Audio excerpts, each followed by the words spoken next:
on, guys? So today is going to be our first budget build. This budget build actually comes in just under $650. So for those of you who want to get into gaming but you're not sure if you can afford it, well, guess what? PC gaming is actually a lot cheaper than you thought. So that being said, we'll go ahead, we'll dive into the parts, a little bit of review on each part, what it does. We'll kind of hit the price point on each one. Another thing that I want to do, hit heavy on, was price per gigabyte. So that to me is something that's very important in a budget build, is you want to get the most space in your storage as you can for every dollar.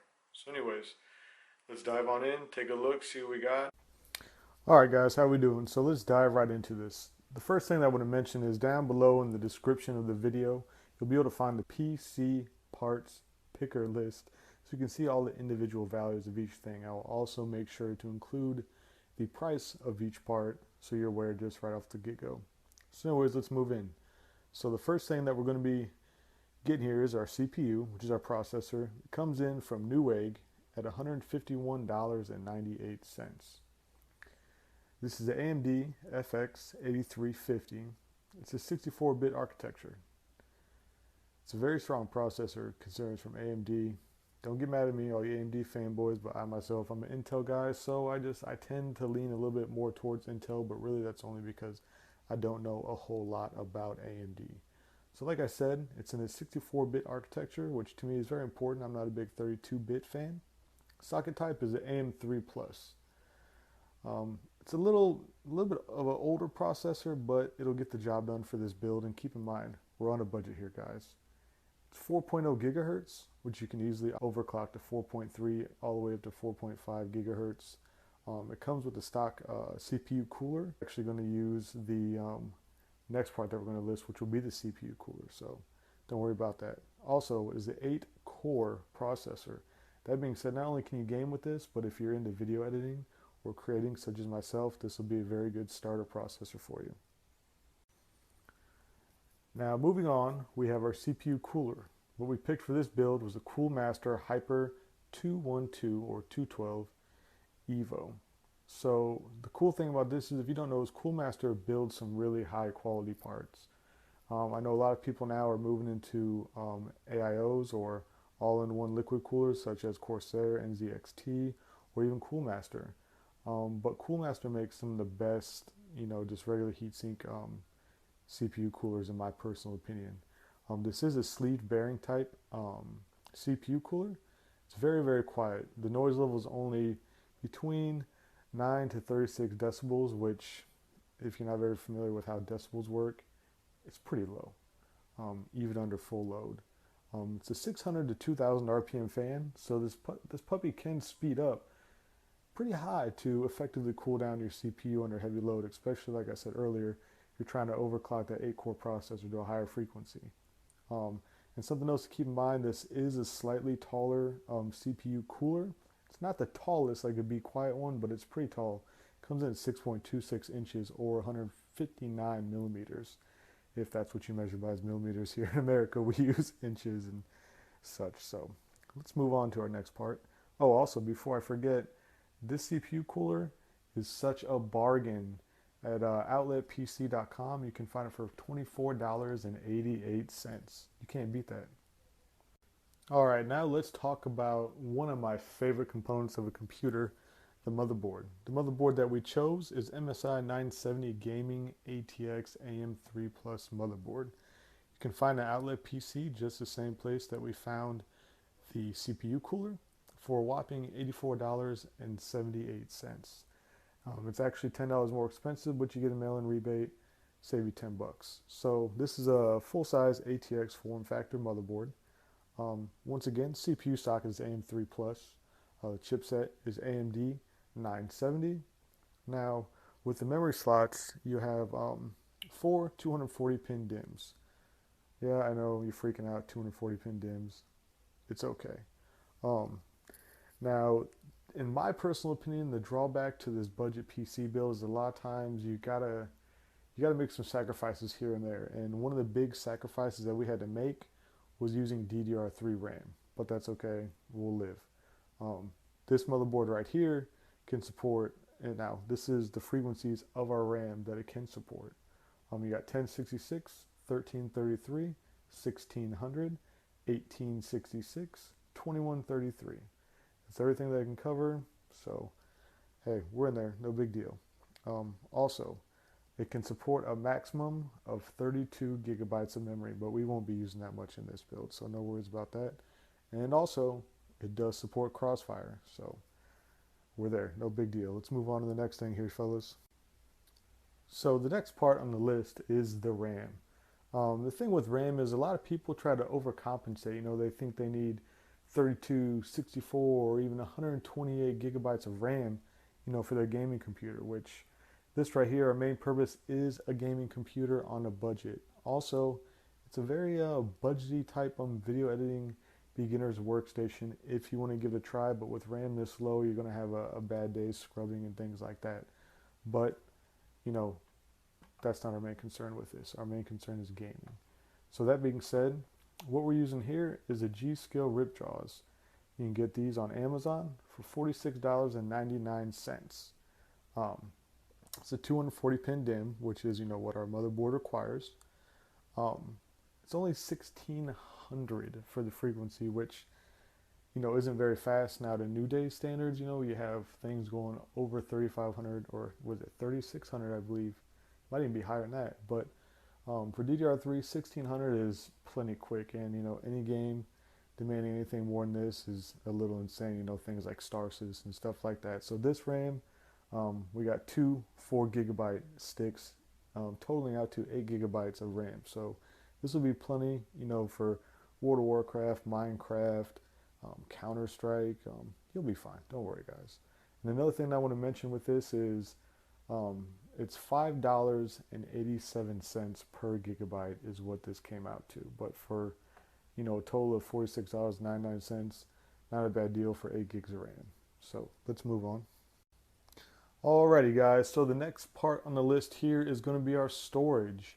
Now, I decided not to go for mass storage, 1, to save money, but 2, to give us a little bit of boost in speed, because keep in mind, this is a budget build. So I don't want to say it's going to be slow, but it's not going to be as snappy as you want it to be. So this SSD or solid state drive is going to help increase those speeds with read and write times, system startup, shutdown, response and applications, and your gaming. So what we went with was the Corsair Neutron XTI 240 gigabyte. It's a maximum capacity of 240 gigabytes. It's a SATA 6 interface, or SATA 6, sorry, you know, tomato. It comes in a form factor of 2.5 inches, which is pretty standard for all SSDs across the board. And another thing I want to mention, this is only 40 cents per gigabyte. That is a steal, and I can tell you from personal experience, this is an astounding SSD to have in any system, whether it's a brand new system, you know, high end, or a low end budget build. So this right here you can find on Newegg.com for $96.98. That's a steal.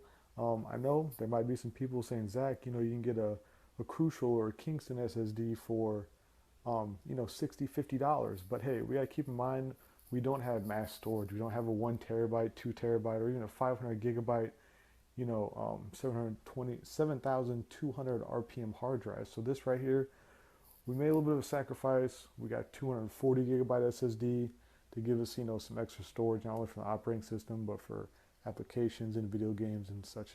So I think this right here is a very solid choice, especially for the price, guys. Now, what you've all been waiting for, the graphics card. What we decided to go with was a Radeon made by the company XFX. Very good company, very reputable.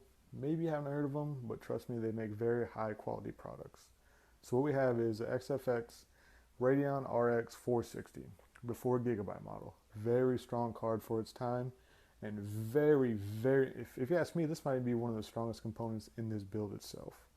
You can find it on Newegg.com for $114.99. That, if you ask me, is a steal. Moving on, like I said, the memory size on this memory card is 4 gigabytes, which is great. Memory type is GDDR5. Now, the core clock of this graphics card is only 1.09 gigahertz.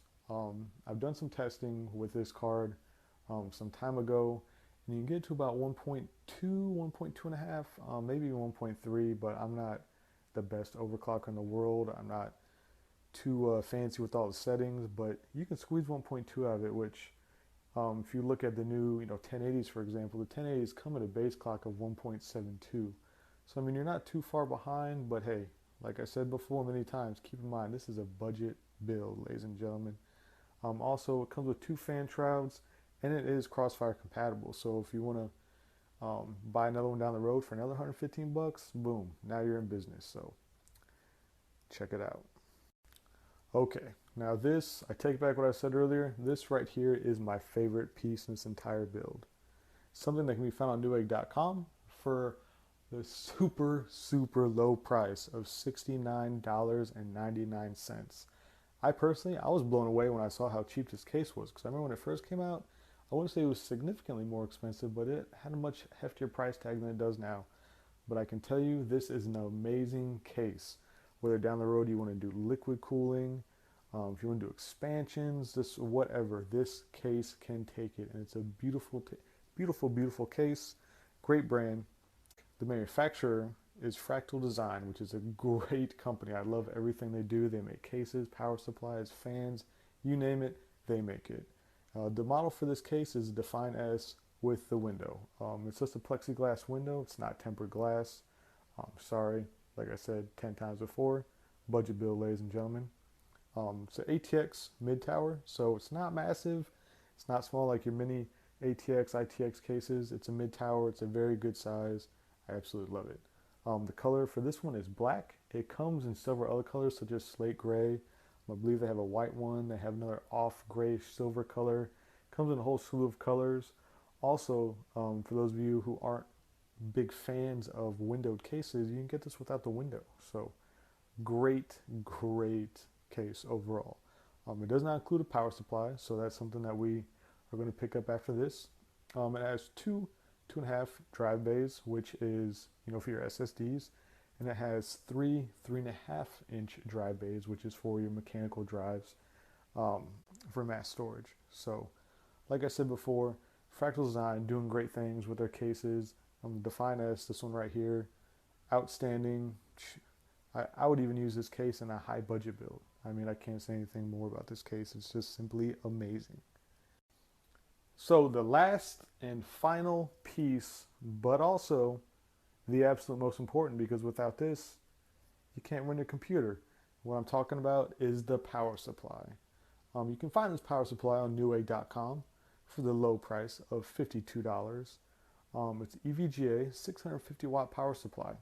The model number, if you can't find it, is 210 CQ0650V1.